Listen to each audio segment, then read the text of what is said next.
Hello everyone, welcome back to our channel. You might have heard people saying VLSI is the future, but what does it really mean?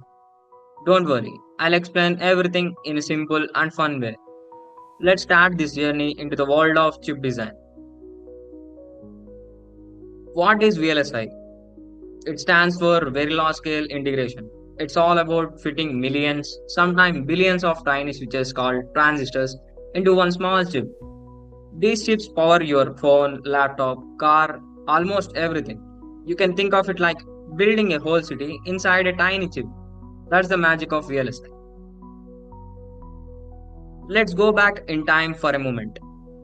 In the early 1960s, we had small scale integration, only a few transistors per chip. Then in 1970s, large scale integration has arrived. Thousands of transistors powering early computers and calculators. By the 1980s, boom, VLSI came in million of transistors on a single chip. That's when microprocessors and memory chips started to shape modern electronics. In the 2000s, ULSI, ultra large scale integration, took over. Billion of transistors made our smartphones and high speed processors possible. And today, we are in nanometer era. Chips smaller than ever, yet more powerful than entire computers from the past. So why VLSI is important? It makes devices smaller, faster, cheaper, and more power efficient. Without it, your phone would be huge and super expensive. So yeah, it's the heart of modern technology. Let's discuss about some applications of VLSI. VLSI is everywhere. It is in mobile processors, memory chips, microcontrollers, IoT devices, AI hardware, even in satellites and defense system use VLSI. So next time you use your phone, remember a tiny chip is working hard inside. Here is how chip is made in a simple version. Step 1. Plan what it should do. Then write logic using Verilog or VHDL. Then comes for test it through simulation. And then convert it into gates.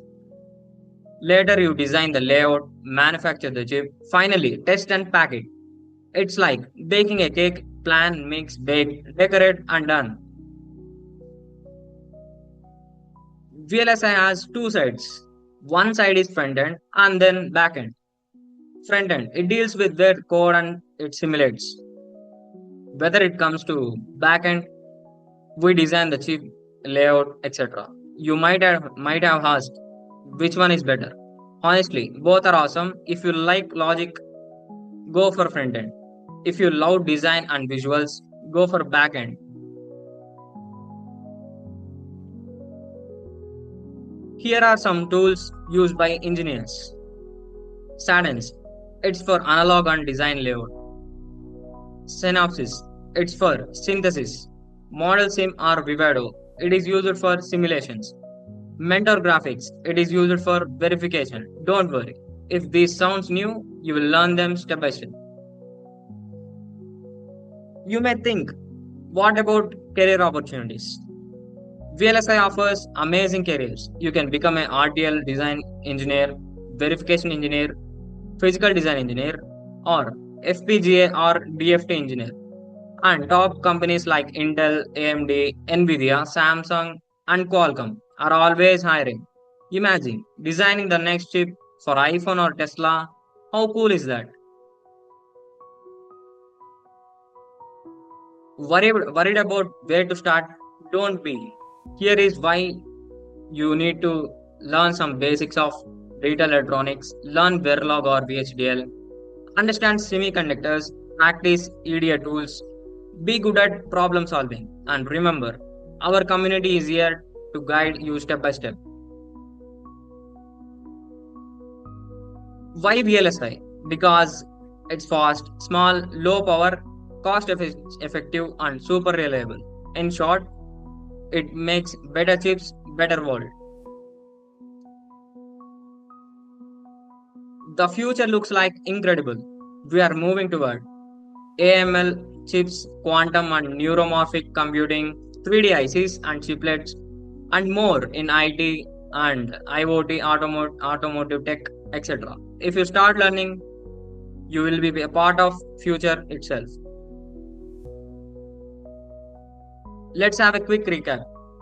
VLSI means designing chips with millions of transistors, used in every modern device, has both coding and layout sides, huge career potential, and endless learning.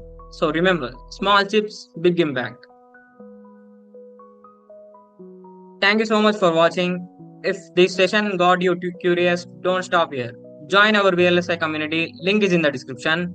You'll get free beginner sessions, guidance, and hands on projects. Remember, small chips, big impact.